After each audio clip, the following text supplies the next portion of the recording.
motivation is actually really painful, and the reason why is because motivation is the equal opposite of deprivation. So if we look back at like Stone Ages and when we were primal, um, the reason you went out to get water and food was because you were literally deprived of food and water. So the reason you get like you drink water is because you're thirsty. You're deprived of water. You need it to survive. Um, but those are the things that you need, that you actually need. But when it comes to motivation for doing stuff that you don't really need to do but you want to do, that's where like that's the mental part of it. Because if if you can believe that you are deprived of something mentally, you will then be motivated to do something about it. So if you just think about money, that's the most like simple example. Uh, when you like you can say like, why does poor people, why are they not as motivated as other rich people to get more money? Like, why is a person that has billions of dollars in net worth more motivated to make more money? Because simply they compare themselves to more richer people than other like poorer people. So if you have a person making $10,000 a month and he's comparing himself to people making $20,000 a month, he would then be motivated to do that. But then you have a billionaire who, like a millionaire, who compares himself to billionaires, which then makes him want to make billions instead of millions. So it's pretty much what you compare yourself to, because what you can compare yourself to, you are essentially making a baseline for your type of fulfillment, where fulfillment for being hungry is like when you're full, that's your fulfillment in food.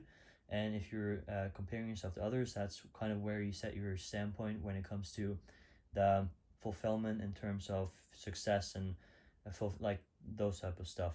So that could be really fucking painful, because if you set your bar too high, yes, you're really fucking motivated, but it feels fucking awful. So when you're hungry, when you're fucking hungry, like when you're starving, you feel like you're starving to death.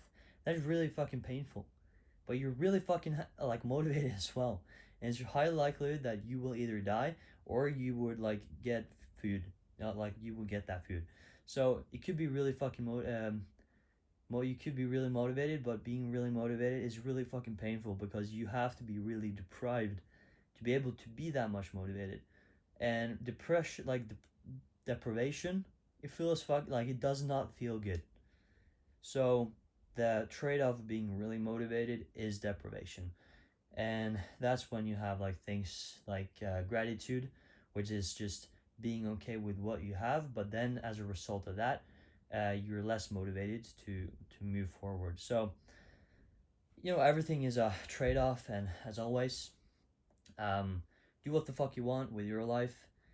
You don't have to watch this video and actually take action from this, but remember that if you're not happy about where you are in life, just remember that doing something is better than nothing. So you can either add something, replace something, or remove something from your life. Do one of these three. Wait for a little bit to have actually make it have effect, and then you reflect on your life after that, and then you see, is your life better? If it's better, just hop on another thing and continue doing that first change. And then if it's worse, in most cases where like 99% of decisions are reversible and not irreversible, you could just go back and change something else, either add, replace, or remove something else in your life, and just repeat that cycle. So it's just action, reflection, iteration. That's it. So yeah, I hope this was valuable in some way or another, and I'll see you later.